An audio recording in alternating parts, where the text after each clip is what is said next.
Svinot Ziemassvētku gaidīšanas laiku, pie tirzniecības centra Spice atklāts briežu aploks. Veselu mēnesi 4 brieži, 3 dambriežu meitenes un puika priecēs apmeklētājus. Briežu aploka atklāšanas pasākumā skaistie dzīvnieki ne tikai ieguva vārdus, bet arī krustvecākus. Par vienu no briežu aizgādņiem kļūst stiliste Santa Bindemana Mihalsona, kuru vienu no dambriežu meitenēm nosauc Antonetes vārdā. Man bija 2 varianti, kas bija viens ir komēta, kas ir kā gaismas nesējs, un otru bija Antonete, kas man ienāca uzreiz prātā.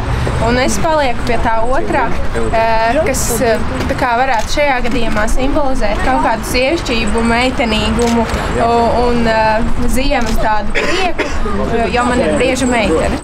Uzņēmuma FF Woods vadītājs Andrejs Freimans nokristīja dambriežu meiteni Rūtas vārdā, savukārt veikala minimoda īpašniece Kristīna Līpiņa ar meitu Tīnu vienīgo aploka dambriedi nosauc par Lačplēs savukārt. Elita Milgrā un dziedātājs Valters Frīdenbergs ar bērnu vokālo grupu Dzeguzīte savam dambriedim deva Ilgas vārdu. Kad man bija dots uzdevums, es domāju, ka vārdam jābūt ar nozīmi. Un es domāju, ar ko saistās Ziemassvētki, ar ilgošanos pēc kaut kā skaista, silta, jauka, mīļa. Un vārdā ilgošanās ir vārds Ilgas. Līdzās dambriežu aplokam atrodas arī Ziemassvētku veikaliņš, kurā viena vieta pieejama visplašākā Latvijas ražotāju un mākslinieku veidoto svētku dāvanu izvēle.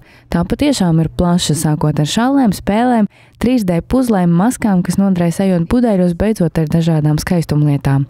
Ziemassvētku veikals šogad, kad tiek veidots līnijas ar Latvijā zināmiem cilvēkiem.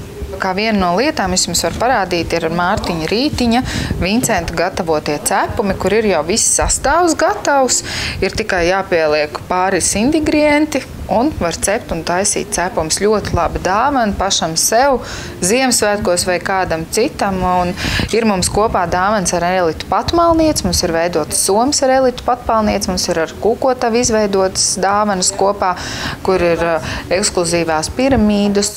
Ziemassvētku veikalā var ne tikai iegādāties īpašas dāvanas saviem tuviniekiem, bet arī sasildīties, dzerot karstus dzērienus un cienājoties ar piparkūkām un citiem našķiem.